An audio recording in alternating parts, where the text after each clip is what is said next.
All right. Hey there, folks. This is Taylor Ellwood with Magical Experiments, and joining me today is my awesome, fantabulous brother in spirit and magic, Bill Duvendack. He and I have known each other for years now, and back in the days when I worked at Mannion Press, I got some of his books published. I'm glad he's still publishing there, even though I'm not there anymore. and Today we are going to be talking about spirits and how to connect and work with them. So, Bill, please introduce yourself. I've already kind of introduced you, but tell people a bit more about you, and then let's get into it. Sounds good. I am a professional astrologer and author. I got my first book published thanks to you with a Mannion in 2015 with Vocal Magic, and things have kind of taken off from there. My main emphasis is on bridging the gap between astrology and occultism, but then also taking that whole package and moving it into the 21st century. I've got essays in 2 or 3 dozen anthologies. Book 13 just came out, and I've got several lined up for next year. Digital courses, horoscopes of a lot of varieties, YouTube stuff. So check it out if you're interested. Yeah, you are one of the most prolific people I know. I think like you and I like kind of go neck and neck for prolificness in terms of just like the sheer amount of content we both produce. It's always like I'm always like, wow, he's coming out with another book.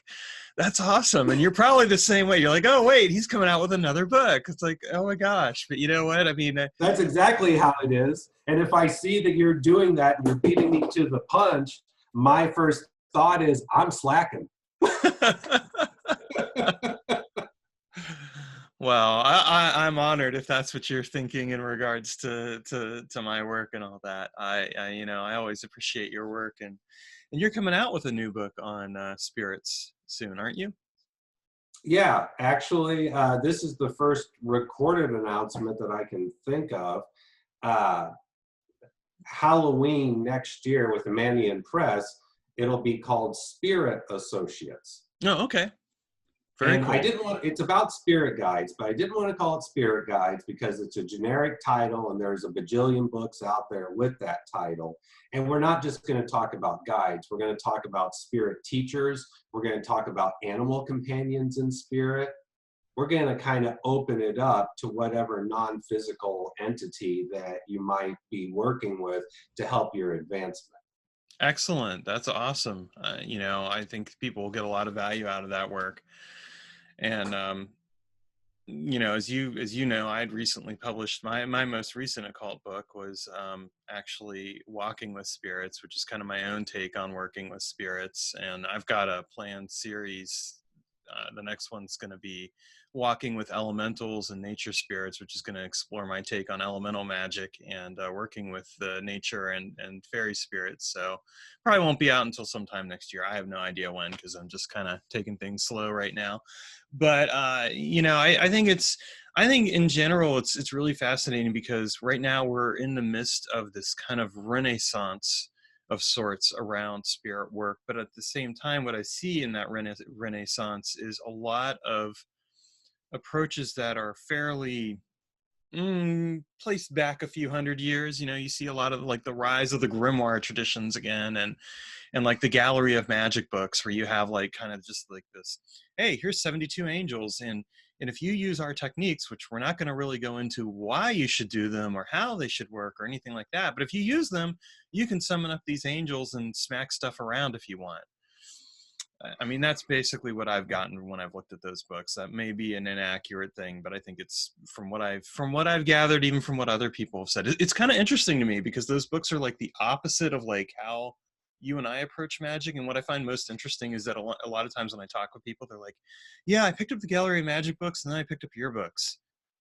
And I'm reading them and like I'm working with them together and I'm like, Huh. that is so weird to me. It's like I don't even understand that, but in a weird kind of way, I guess it kind of works. Like they kind of give them the here's the stuff you can work with, and then I'm like, here's the how and why it works. Whatever. Well, and you bring up an important point with social media and with the internet the way it is. It's easier for people to get into that because it's more or less a soundbite. So you bite you get the sound bite, you get the techniques, you get the material, and then you want more. It's Yeah. a really interesting psychological approach to things. Right. So let's talk a bit about your approach to working with spirits and how you work with them. Because of course, like I said, we've got all this stuff kind of going on out there, but one of the things that I like about your work is that you always have a unique take and approach to how you do things. It's one of the reasons I respect your work so much. So go for it. So, well, so spirits, something that people don't realize or they don't give enough weight to is that your interaction with spirits is a reflection of your interaction with people. If you're rude to everybody you meet, you're not going to have a lot of success. If you're rude to every spirit you come into contact with, you're not going to have much success. So it's all about right and proper, healthy relationships. So the more that you develop those in a flesh and blood setting, the more you can carry those over to the spirit world. And then by that same token, the more you perfect that art in the spirit world, the better it should transform your life in the physical world, because it's all about boundaries and respect and knowing what people like and what they don't like, and a lot of those basic essentials to having healthy relationships. It's interesting you mentioned that, because I think that one of the things that stands out to me about like the grimoire traditions is that it's really in some ways fundamentally based on disrespect. Like, okay, I'm going to summon up a demon. I'm going to call some angels along, and I'm going to use those angels to smack the demon around and make it do what I want it to do. Well, I mean, that right there is that's just really disrespectful.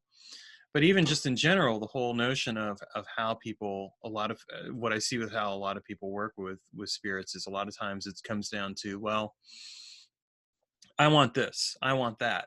You're going to go get it for me, instead of I do want this. Here's what I'm willing to give you in return for it. Which is my own approach, which is like, okay, if I'm going to work with a spirit, I'm not going to summon up a bunch of angels to smack another spirit around or what have you, because I don't think that's really cool. But also, I'm going to basically make a request of like, here's what I'm willing to give you, and here's and if you're willing to do this for me, is that acceptable? And if the spirit's like, no, I'm like, okay, that's fine. Let's just part ways. And if not, then great. And I think like you said, I mean, it's like how you treat people in life does mirror the kind of relationships that you have with spirits. And don't get me wrong, I think all of us are at one time or another capable of being idiots or assholes or whatever to people. I mean, I certainly have been, so I'm not gonna, say otherwise. But in general, I'd like to think that, how I approach interacting with people is pretty reasonable. I got good boundaries, etc. And I know that with you. I mean, I think that's one of the things I really like about you is that you have this very firm, friendly approach with people. Like, you're, and so I like that because I see that mirrored in how you work, the way that you work with spirits and things like that. It's very much kind of this understanding of, okay, this is how I'm going to approach things. Why do you think so many people don't get that when it comes to working with spirits? I think a lot of it is really, well, I mean, obviously it's in the mindset, but I think a lot of it is people come into this either looking for a quick fix to their problems, or they come into it from a headspace of they are greater than the spirits. That's a problem that I see in a lot of social media today, is people almost treat spirits like pets. Yeah. There's a lot of that going around, and that is a recipe for disaster, because all of these spirits have a consciousness greater than us, which means they have their own agenda and they've got long memories. Well, and at some point, And you lose your material body, and then you're in their right, realm.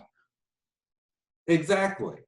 And the real mind bender that kind of opened me up to this direction was a few years ago during a meditation.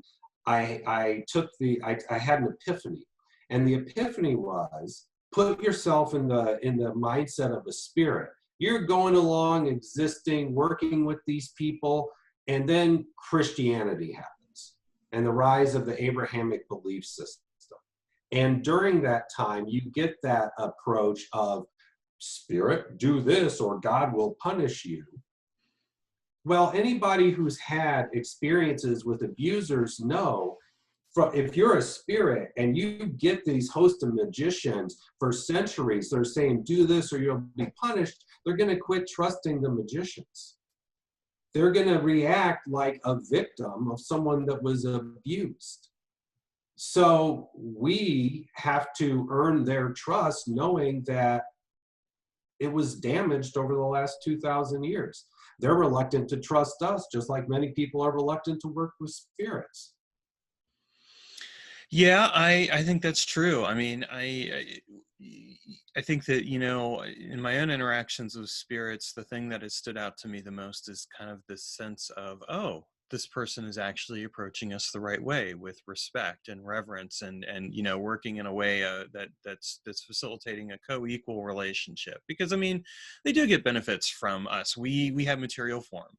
That's kind of the benefit that they get, is that interaction with the material world through us, in a way that they might not be able to get otherwise. But then they provide, of course, the benefits they provide. So I think, a lot of times people don't realize that, really it's a lot easier to offer a spirit something than to just go and lay the smack down on them and be like, you got to do X, Y, and Z or else.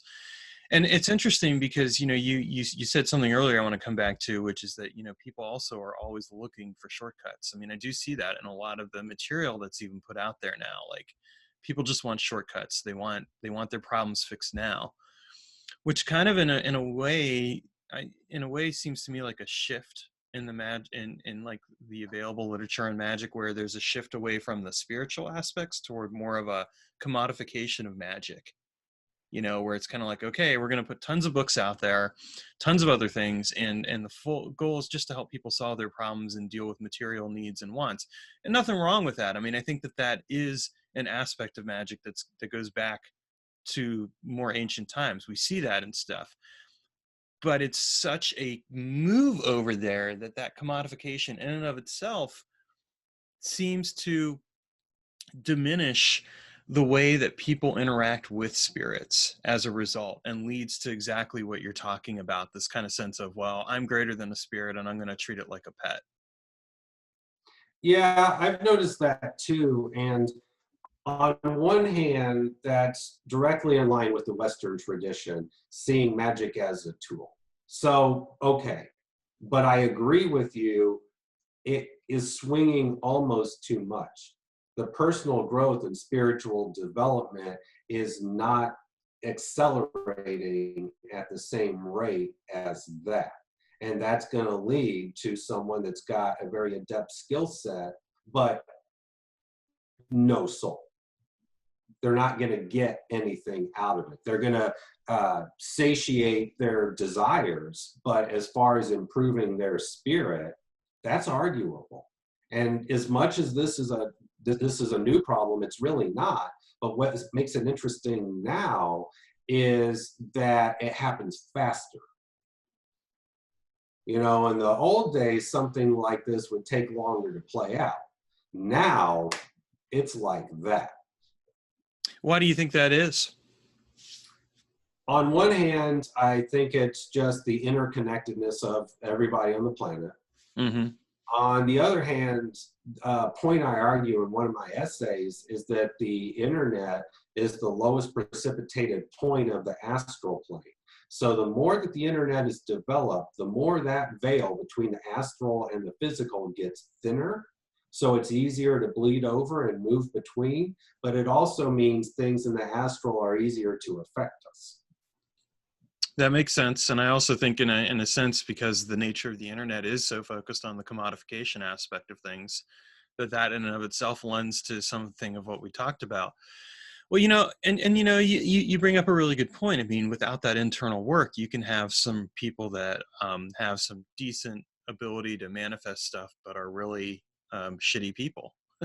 They're not Exactly. necessarily nice people, and they're not really, they're not necessarily focused on doing that internal work and that development of self. And I mean, I think there does have to be a balance there. I mean, it's interesting because if I look back at my life, and if I were to look at my teenage years and my 20s and my early 30s, that's where I did a lot more of my practical magic to get things.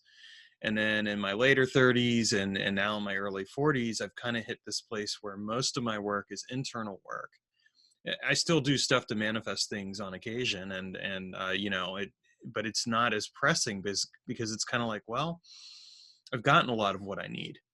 And my focus now is kind of like, well, where do I want to go from here, and how do I want to develop this work? Not even just for myself, but of course for other people. I mean, why else am I writing books, right? But it's like, how do I really want to develop this? What's my vision for the world going here out? And yet at the same time, as I said, I mean, I see a lot of people who are getting into this stuff, and they're relative newbies, and because there's such a proliferation of material out there, and it's not necessarily bad material, but it's just such a proliferation of material where the focus is on, well, let's cut corners and let's solve your problem. Sure, great, but let's not include anything else or really explore the underlying dynamics or the consequences. You get this thing, and then, as you said, at a certain point they're going to discover, well, wait a minute, the spirits aren't quite what you thought they were. This was just this was a self-interested party who was presenting things this way. I mean, I personally think too that in some cases the proliferation of some of the material out there, the one thing I question from an ethical perspective is, if you're sharing a lot of this stuff with people, aside from the fact that you're making a quick buck, how else are you benefiting from it? I mean, it seems to me like sometimes what you end up finding is that, a person will put out like a book on, here's a bunch of spirits that you can summon. Oh, and by the way, you're going to use my technique. And I've put a lot of work into this technique, but I haven't really explained to you how to unpack or change that technique.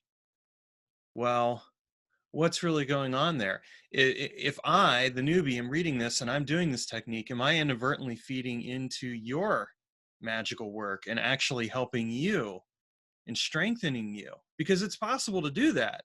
And I don't think a lot of people realize that sometimes you could have a book with a bunch of different techniques out there that you're doing, and those techniques have been set up in such a way that when you're doing them, you're actually having some of your essence siphoned off to feed someone else's work.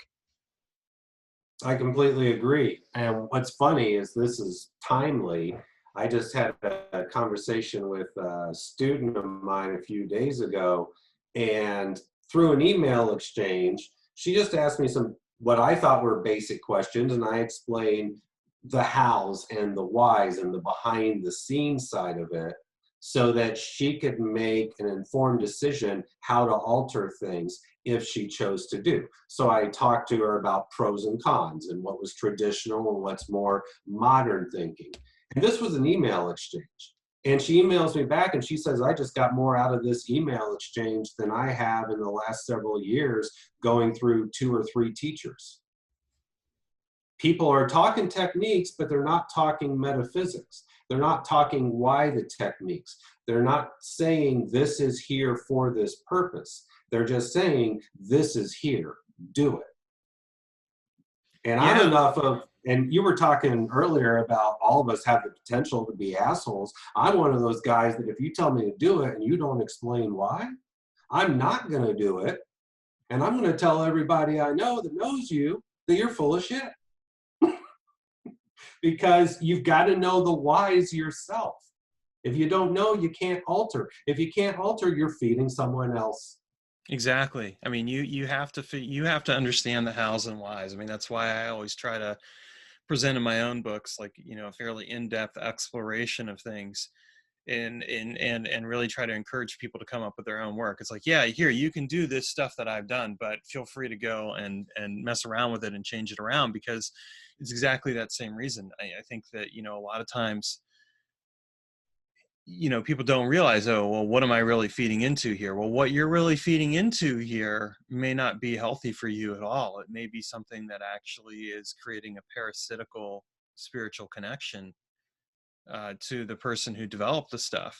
And that's where I think, having that critical awareness and asking those questions and things like that is so important. But a lot of times people don't even know how to ask those questions, because they're just, oh, well, this is what magic is, so this is what I have to do. Well, wait a minute there, grasshopper. Let's step back a little bit and really look at what we're getting into here. And I think, like in terms of even just the interaction with spirits, it goes right back to, like, how do you establish that relationship? Well, if you're setting out initially with this idea of, well, this is how I set up a relationships with spirits, and you don't even question that, that in and of itself is a huge pitfall that is going to bite you in a way that you don't expect, because you've never questioned it. And the spirits don't care about that. They're not going to be like, well, you never questioned it because you read these books and that was. They're just going to look at it from the perspective of, well, you just came and you decided to make a mess on my carpet. Thanks. Exactly. And that's one of the things I appreciate about your books, is that you talk about the whys. You talk about the consequences. And that's one thing we have in common, is getting behind the scenes. Now, what's really interesting to me, and I have not researched this, and I'd be curious to hear what the viewers think of this, but I kind of wonder if that's a generational thing. And I don't know, because I'm only my generation. I'm not the one before me or the one after me, but I kind of wonder if we're in that position now. Here's a real good example. In the early part of the 20th century, Israel Regardie was laid up at home in bed after a surgery, and I believe it was for the lung damage from that alchemy experiment that he did. Mm-hmm. But he was laid up for a week, and he read Atwood's A Suggestive Inquiry into Hermetic Mystery. Now, for those of you that are listening to this, that book is about that thick, and it's tiny ass 6 to 8 point font, and he read that in a week. Now, I think most people listening to this, and even me, would be hard pressed to read that in a week, even if I was bedridden. Why? Because of this right here. I'd see something and I'd think to myself, oh, I'm going to look that up. And I would go to my phone or my computer and I would look it up. And I'd spend so much time researching what I'm reading, it would take me longer to read it. And I kind of wonder if that's part of the change dynamic. Because everybody's looking at magic as a tool, there is no incentive to read a lot of the classics. There's no incentive to practice this old school discipline of forcing yourself to read thick material, but you do it because you know that's foundational material. That's an interesting point. I mean, and it might be a generational thing in one sense. And at the same time, I don't know. I mean, I know somebody who is in their 40s who just started practicing magic within a few years ago, and they very much take the approach of like, I'm going to look this stuff up on the internet, etc. I'm not going to necessarily read.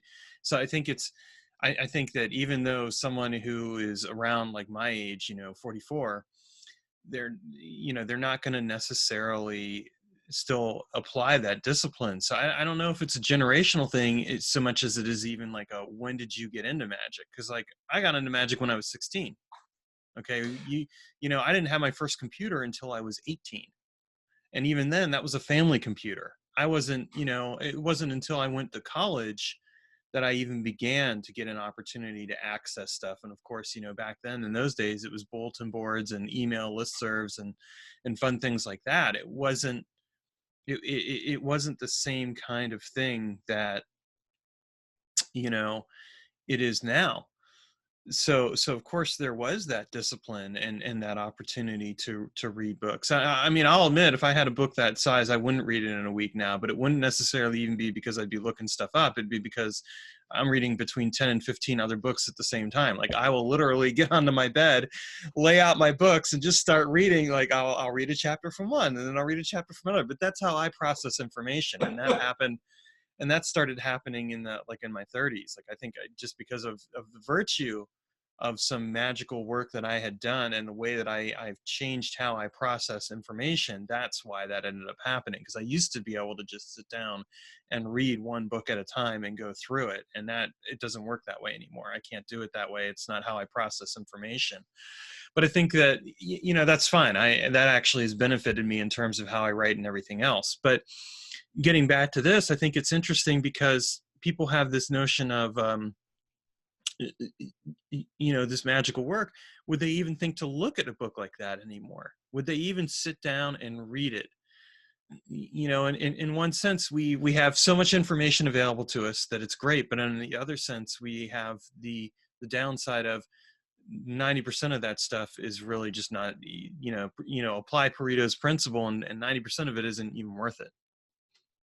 Yeah, and that is, I don't want to call it a concern, but that is something that I'm watching and paying attention to. Is there so much out there that the really good stuff is getting buried? And that question goes back centuries, if not thousands of years. I see a quote, I haven't had a chance to fact check it yet, from a Greek philosopher in ancient Greece, saying it's so horrible now. Everybody thinks they know everything and everybody's writing books. It sounds like Plato or Aristotle. I think it was Aristotle, yeah, and it's absolutely hysterical, but I kind of wonder if that's what it is now. Now, the reason I'm watching this is because that means, as is true of all industries or sections of society, there's going to be a culling process. You can't swing the pendulum to this degree like we're talking about and think that you're free of any backlash. It's going to come back, and then it'll even out in the middle. And I'm real curious to see when that happens, because that's a natural part of the evolutionary process. I just don't know if I'll see that happen in my lifetime or not. It might be something we're talking about that happens to a generation younger than us after we're dead and buried. Who knows? Well, I mean, I actually think in a way we are kind of seeing that, because, I mean, look at COVID, and the pandemic. I Yeah. mean, I don't know about you, but I have actually tried to do some spiritual work around COVID. And what I have felt is that, like, this virus has its own mind, its own presence, its own spirit. And that it is definitely not friendly toward us. And I feel like it's in a sense, I feel like it is a response from the earth, kind of like the earth is like, okay, look, you guys have just gotten too much. I'm gonna unleash some antibodies against you. And I mean, you look at how things have changed as a result of this pandemic. And yes, now there's in the news, there's it looks like they've started to develop some vaccines that might work, and that, after this winter, maybe sometime next year, we might start to get back to normal again. Although even then, it's going to take another year or two, kind of like with the Spanish flu of 1918. But it's fascinating too, because if you look at the history of the Spanish flu of the 1918, you see parallels: people not wanting to wear masks, people protesting, people getting more sick. It's the same kind of thing, because humanity in general does not have the discipline it needs to handle these kinds of events. So I see that right now as kind of a balancing out of that pendulum in some ways. But of course, as you say, I mean, this can come in many different forms. And I think that a lot of times it also comes right down to something that's essential, which is you have to know your history. And when people don't know their history, they don't know where things come from, it is very hard to really move forward. And I know it might surprise some people who are watching this to hear me say that, but the fact is like, when I talk about magical experimentation, it is firmly grounded in a history of experience and a history of the actual work. I mean, read any of my books, and almost all of them have a bibliography and citations and things like that. And there's reasons for that, because if you're going to do magical work, it should be grounded in research as well as experiments. It should be grounded in the work that you've done. And I think that's one of the problems that I see, is that a lot of people out there are not getting that kind of grounded work. And that I don't even blame on the recent stuff. I blame that on the publishing industry, because you look at most of the books that are put out by the big publishers, and maybe they have a bibliography, but they have no internal citations. They have no real grounding of that material. It's just, oh, here's a list of books that I happen to draw on, and here's my book, but I can tell you how this material connects to those books. Well, if I don't see how that material connects to those books, why am I going to read that list of books at the back of your book? True, true. And I'm on the other end of the spectrum, where I'll put the bibliography in, but I won't do footnotes and citations. But the reason for that is the difference between Taylor and Bill. I mean, it's personal preference, and I'll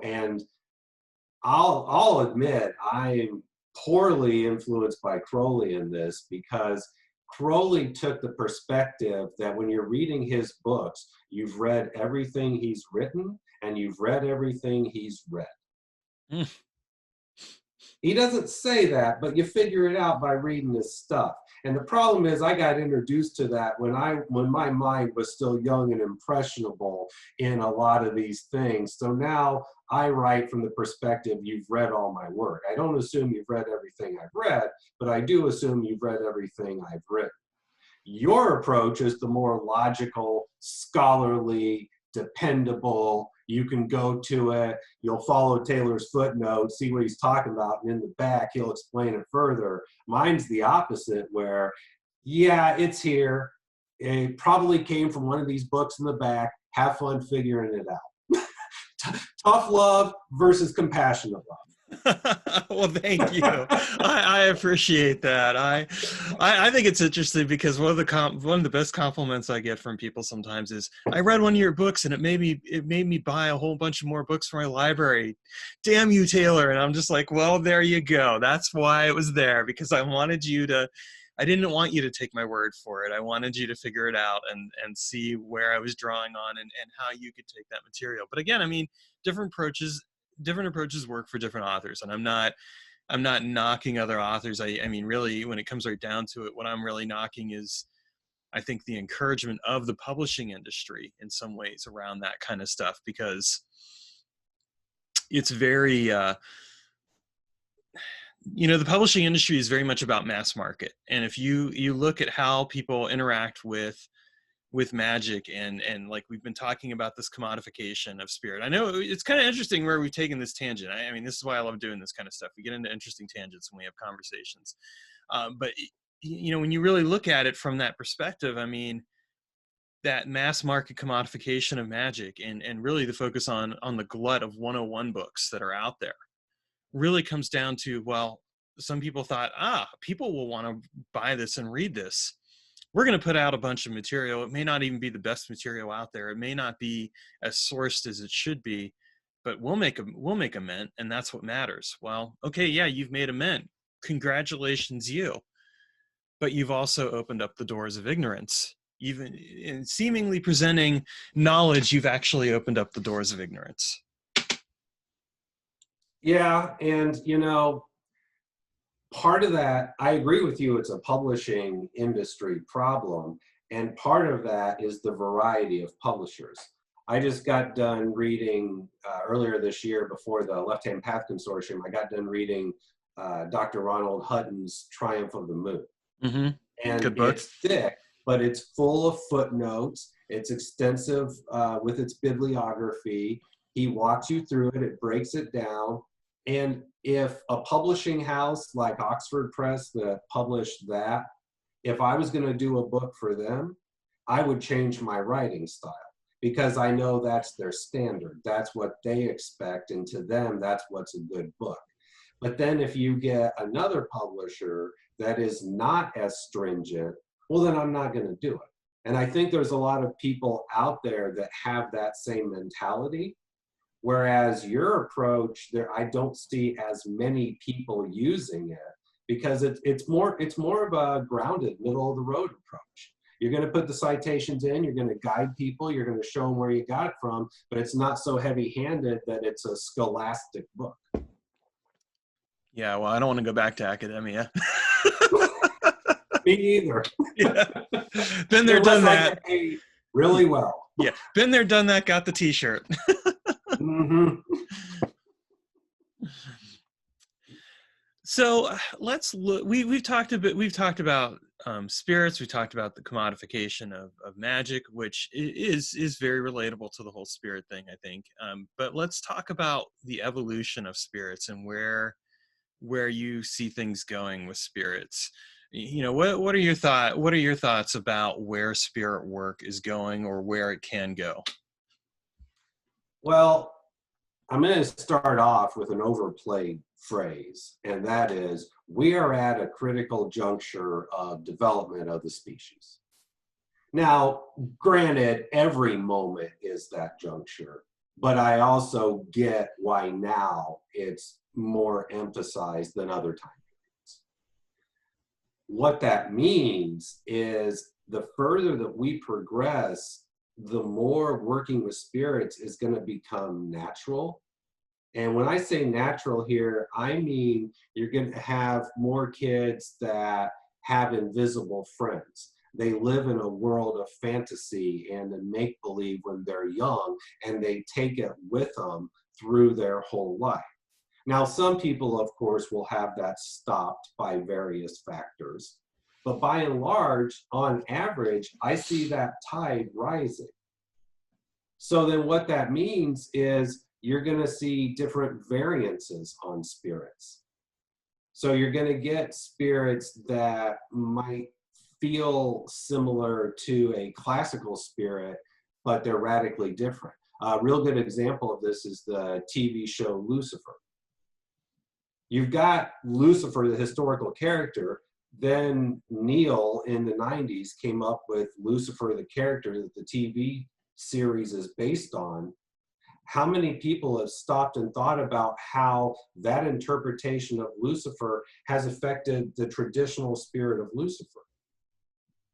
And I think spirits are going to get an education out of that. And the further we move away from the Osiris age and the Piscean age, the more the spirits are going to say, wait a minute, these aren't the same humans that have been denigrating us for 2,000 years.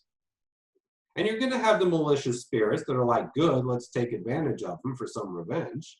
But you're going to have the nice spirits too who say, well, now they're ready to receive this information. Now they're ready to take their work to the next level. Now they're ready to where we can co-create and pick up where we left off 2,000 years ago. So I really do see a lot of progress in positive ways, and I see a lot more what was taboo for us is now mainstream. You know, the Satanic Temple is a good example of that. Even if you get into them for the political side, as soon as you start looking at the symbolism, you're getting led down that rabbit hole. You know, it also kind of what it brings to mind too is, I mean, you know, the versioning aspect of this. You know, you mentioned, you know, the Lucifer of the 1990s. Well, now we have the Lucifer of the early 21st century, which is the TV show, which, you know, is, even though it's based off of Neil Gaiman's, it's that key phrase, based off of. So, you know, it becomes its own version and in its own right. And when you look at pop culture in general, what you kind of see is, you see the same thing play out. Like comic books are a great example of this, because you have like the Batman of like the 1930s and 40s, 50s, 60s, you know, et cetera, et cetera. Then you've got the campy Batman of the 1960s TV show. You've got, you know, the Batman from Batman, the animated series, Batman from the later cartoons. So you have even just these different forms of media that are introducing different versions of this same spirit. And you kind of get left with this interesting option of, well, which version do I work with? Or do I work with the overall image of Batman, if that's your thing? You know, and of course, deciding then like what version has more validity. And I think when you apply this to older cultures, you see this aspect again, you know, like kind of in regards to Lucifer, but also like you look at, like, for example, the Greek gods. The Greek gods are an excellent example of deities that have adapted with the time, because they show up in so much modern media in different ways. Like there was recently on Netflix show, the Hera and the Son of Zeus or whatever. So now you have a new version of Zeus and Hera and all this other stuff. And yeah, it's based on, you know, stuff, but that key phrase "based on" plays. It's not exactly the same. And I know that, you know, people that are like reconstructionists and polytheists will probably be like horrified and scream blasphemy at me saying this kind of stuff. But I mean, the fact of the matter is that, look, your deities are mercenaries to some degree, okay? They have no problem showing up in different forms and connecting with people in whatever way is convenient for them. Loki from the Marvel universe is still based off of the original Loki. The original Loki has no problem saying, hey, Loki, Marvel universe, go out there and round me up some people. Exactly. And there's, you know, there's a couple things there that come to mind. Uh, the first one is this, what we're talking about gets lost in the discussion of cultural appropriation. Because I work a lot with Egyptian gods and they sought me out. They didn't say, you're not Egyptian, we're not working with you. They said, come here, we're going to have a talk. These spirits will go to whatever vessel is receptive and can advance their agenda and help evolve their character. That's adaptability. It's Magic 101. So it's going to make the conversation of cultural appropriation real kind of touchy. You know, there's some things that could get lost in the mix. And then the second thing is, with all of these multimedia tools, we're making it easier for spirits to learn about themselves through us. You know, if you were an old spirit and you see that now you could influence this 12-year-old nerd who spends all his time at his computer, and you can influence him to make 3D models and worlds, and you can see how you appear to others, and you start to understand the tools that we've developed, and then you can apply those tools to your own agenda. I mean, if I were a spirit, I'd be doing that. Yeah, no, makes sense. And I mean, it's absolutely true. You know, you have that. I think too, like around the conversation around cultural appropriation, I mean, there's also the important thing is to note, you know, there's a difference between cultural appropriation and cultural sharing. I mean, you know, so you are going to see, I mean, I wouldn't, for example, do anything with like Native American spirits or what have you. That, you know, that to me would be cultural appropriation. I mean, if they contacted me, I'd be like, well, you know, we're going to have to figure something out that's not based off of what the people way back when did, because that's just not going to be cool. Or what the people that would call you theirs would say, you know. So I think that's like, you know, something that's worth noting. But I mean, that's the thing too, is that the spirits are far more variable than people give them credit for. If a spirit's like, hey, come on over here, I want to talk to you and I'm willing to work with you, it may not show up. It may show up in ways that allows it to adapt as much to you as you to it. And I think a lot of times people forget about that as well. Yeah, and there's some, you know, there's a little bit of critical thinking too that has to come into the equation. Very popular horror movie a few years ago that you probably saw was called Hereditary, and the main antagonist in it was King Payman from the Goetia. Now, at the time, a lot of people were working with Payman, and I saw a lot of backlash to that movie in a negative light from those practitioners, and full of criticisms.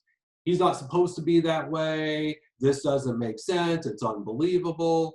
And my first thought was, you guys are not giving King Payman credit for a major score. He got his name out there to people that didn't even know he existed through the medium of a horror movie. You're insulting him by having those critical thinking perspectives. You got to give those spirits credit.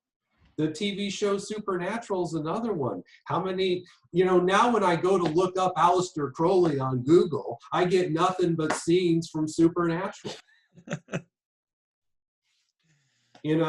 How much has that, how much has the spirits, these media products introduced to the billions, how much is that has been A, spirit guided, but also B, a tool for spirits to say, ooh, humans like this stuff? Well, then I'll put on this mask and we'll approach it from this way. Yeah. And that's worth noting. I mean, it's an interesting thing because people, they do ignore that. And I mean, that's the thing is like, you look at spirits, and they are able to and willing to take on whatever form they need to. I mean, that's the nature of what they are. They're spirits, so they're not bound to a material form. And I think when people get caught up in these rigid interpretations of what a spirit is, or what a specific domain a spirit has, they're missing out on key aspects of how that spirit will show up and work with you. And in a way, I suppose, it's also, in a sense, it's a very human thing to do, to try and resist change and transformation of things we know. So I guess we can't fault them for that in that sense. But at the same time, the spirits are going to do what they're going to do, and they're not bound to our definitions by any means. I mean, they might say, okay, that's how you want me to show up, I'll show up, but that doesn't mean I'm not going to show up in a horror movie and connect with impressionable people that then might look me up and want to work with me. Exactly. And I think that's an important point. These spirits have agendas. And the issue is, we only know our mindset in this lifetime. And if we've done past life work, we can get ideas. But we don't have all the memories of our spirit from the creation of individualized consciousness until now. Those spirits do have that long of a memory. So Yeah. sometimes, and sometimes what happens is they're like, oh, I remember you from another life and you were a jerk. Watch what I do with you now. But then you get the positive side too, where they're like, in that lifetime you did me a solid. Here's how I'm going to pay it back to you. One thing I also think is interesting is that, our methods for communicating with the spirits are evolving in some ways. And some of this is modern media and some of this is other stuff. I mean, certainly, creating a horror movie is one way to communicate with a spirit, or creating some kind of pop culture. But the other thing that I think is interesting too is kind of a return to a more sensorial awareness that's outside of visualization. I mean, for example, a lot of my work at this point with spirits is more along the lines of experiential, working with how the spirits communicate through a non-visual and non-auditory medium. Instead of expecting them to show up and talk with me, in my language, how are they communicating through felt sensation, through the actual experience? So what are your thoughts on that?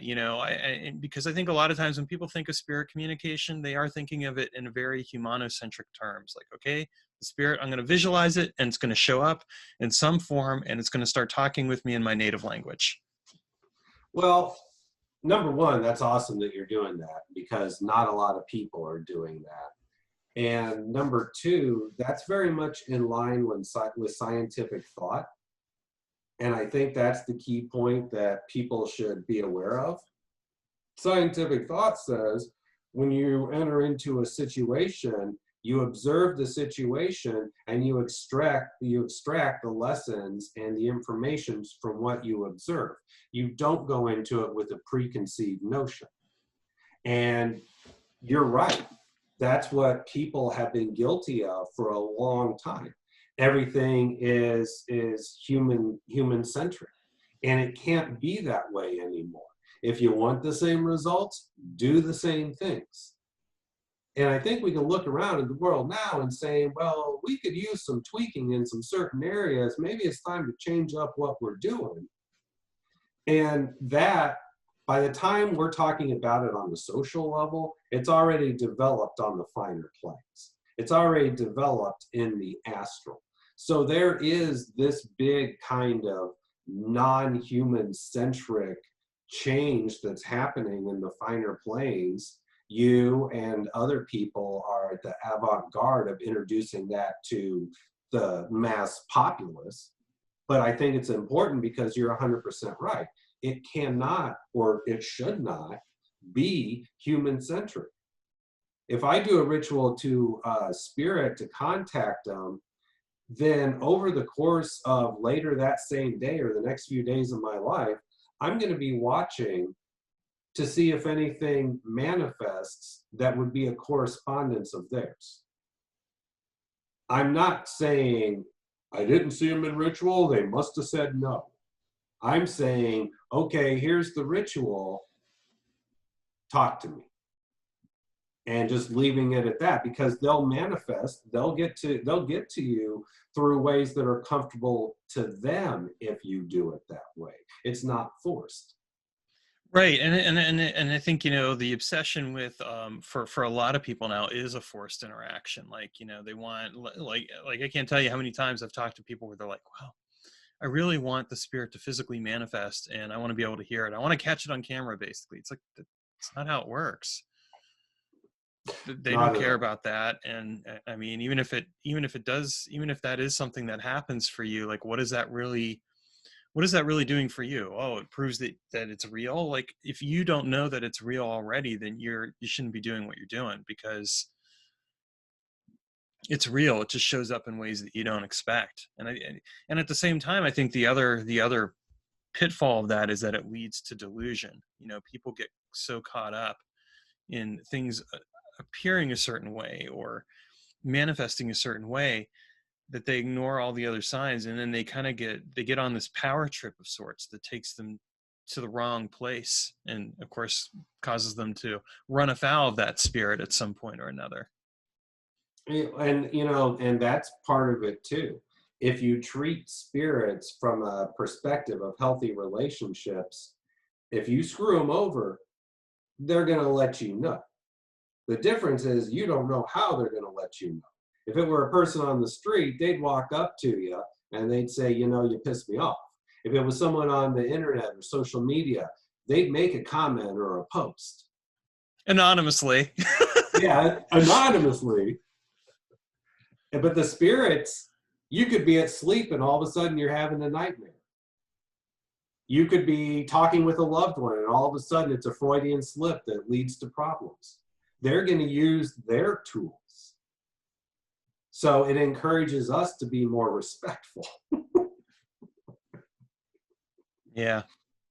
And I think at the end of the day, that's what it really boils down to. You know, if you want good relationships with spirits, you have to ask yourself what you're bringing, and at the same time, like what are you willing to give, not just what are you willing to take, because there are so many people who are willing to take, and yeah, you can get away with that for a while, but at a certain point, you know, at a certain point, you also end up burning out those very connections that you have, because you've taken and taken and taken and taken and taken, and you haven't given anything back. And spirits are not are less forgiving than humans in that regard. Yes, they are, because they've had 2,000 years of it. Yeah. You know, if I had 2,000 years of it, I wouldn't be as nice as they are. Exactly. They're like, you know what? Screw you guys. I'm done with you. Right. I'll make my own heaven with blackjack and hookers.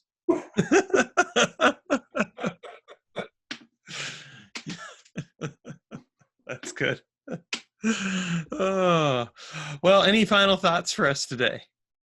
You know, not that's different from anything that you and I already put forth. I realize a lot of people, this might be their first introduction to me, or they're still getting to know your work and my work, so they don't know the background there. But what I'm getting at is you and I are very in line with this idea of evolving magic. So to all of you listening, learn the classics, know your basic history, get a solid foundation, but don't be content there. Ask yourself how you're taking it to the next level. That is where the growth begins. Everything until then is training.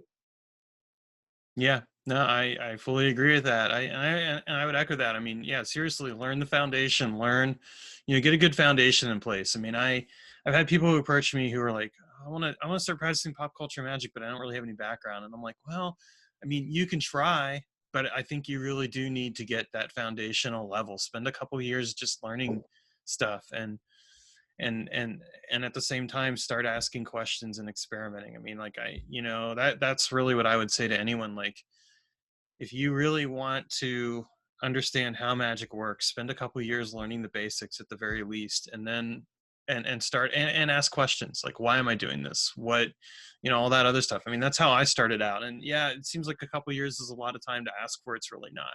It's so little. You'll get to that point where you can start doing the really awesome, amazing stuff that you experiment on. But if you just try to run when you haven't even learned how to crawl, you're not going to get very far. Not at all. All right. Well, folks, this has been my interview with Bill. More of like an ongoing conversation than an interview, but that's kind of the way I do things. So, it's funny. Like, I'm informal with my interviews, but I'm formal with my writing. There you go. So there you go. But I think, it is, as always, a delight to talk with you, Bill. And for people who want to learn more about Bill, check out the links in the, in the description below on YouTube. And if you liked this, feel free to subscribe and hit the notification bell so that way you get more stuff. And Bill, do you have a YouTube channel? Yeah, actually, it's under, I believe it's under my name. It's under Bill Duvendack. Well, so I'll include that. I'll include that link too, so you can check out Bill's channel too, because Bill's got some amazing content out there. He's an awesome guy and one of the people that I love talking with and respect. So, all right. So thank you again, Bill. And we're gonna wrap this up now.